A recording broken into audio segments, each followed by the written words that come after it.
Alright guys, welcome back to the channel and to the garden. In today's video, just going to go over frost pockets and why they can make all of the difference. We're here in my tropical style garden in Leicestershire, UK. Had a bit of a sort of cold spell this week for most of the UK. Last night down to around -6, -4 the night before. One thing sort of noticing is, and you may find this in your own gardens, is certain areas of the garden will warm up faster than others. Of course, this could be down to things like sunlight and various other factors, but it is, I think, important to kind of gauge and know where your frost pockets are. As you can see, we're just standing on the mini golf here, of course, here at the minute. Brought my little temperature sensor out. We're reading around the kind of -1 to -9 in this little area. Now this area, again, kind of discovered quite early on that this was kind of a frost pocket area. Basically, you know, even on the days when it does get up to 2 to 3, we may still kind of retain ice and snow over here. Now, why that can be important, and I'll give you a couple ways on how you can find this when you are perhaps in a new garden or kind of planting out, a bit of a canary in the coal mine type scenario. But what we'll do here is we'll just take this temperature sensor and move this into an area that is outside of the frost pocket as we walk off the mini golf course here. As you can see, no snow. Really, it's such a light dusting, but again, it's the temperature that's kind of done it. What we'll do is just whack this just down here, and we'll let that sit just kind of while we go over what we're looking at. You can just see here though, got all the fleece bags out. Really tried to kind of make an effort to protect some of these plants. With it going so low, it was looking it was going to go to a -3, so my concerns weren't too bad, but again, it went down to a -6. So yeah, with that said, really kind of why frost pockets can matter in sort of the microclimates is certain plants, you know, if we're on an edge, say perhaps younger plants only going down to -4, -5, if that one is placed in this area over here, it may not actually come out of the kind of cold during the day, not giving it a chance to kind of warm up, which again can be a bit of an issue, you know, for certain plants. So in some ways, once you do know kind of where these frost pockets are, you know, you can kind of plan and plant ahead with it. Now, one method that I do use, which you should certainly try if you haven't, is using things like your pansies. So what I would do is typically plant these out various areas of the garden just before sort of late October, I guess you could say, before the winter hits. Now what we can do with these is, like I say, a bit of a canary in the coal mine scenario, where we can actually use these to test which areas will stay frozen, colder, things like that, without actually needing any sort of temperature sensors or anything like that. With that said, yeah, you can just see on the pond here, still frozen over. Just a little bit of a light dusting. Got the waterfalls there, just keeping that clear.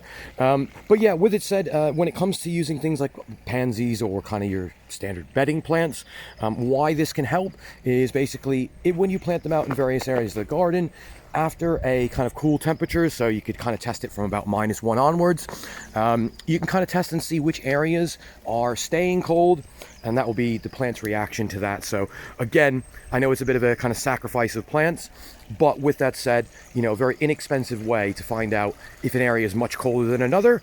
Once again, you may find one area may not get, you know, anywhere near as cold because it has things like the overhead cover or protection, which again can make all the difference for certain plants. You can see tree fern wise, you got the ones in the front here that are sort of slightly more exposed.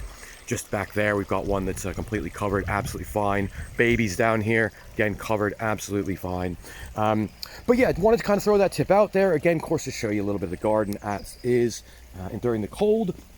With that said, we're also adding another friend of the channel, so certainly check him out. This is Gardens and Palms, based over in the USA.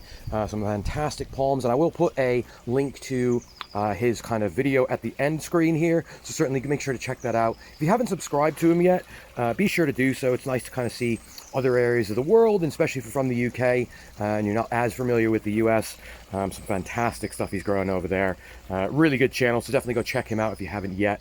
Now, one other thing I just wanted to kind of show you here as well is some of the icicles, which you can just see, got little ones forming, which is always quite cool. You know, it's nice to kind of see that. And what we'll do is kind of make our way around at the end here and just show you that temperature sensor so you can get an idea kind of what we're looking at. Hopefully that's adjusted by now. But yeah, you can also see things like the Spanish moss. Looks completely unaffected at the minute. Robellini, yes, it did cover it in the end. -4 to 5, 6 is kind of on its edge. So, you know, with it getting that low, I did want to give it that little protection first year in the ground. But So far, so good. Washy. You can see a little bit of snow on it here.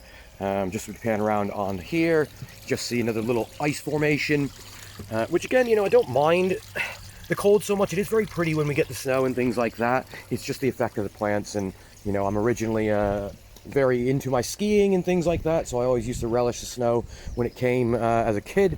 But yeah, now I've kind of migrated to tropical gardening.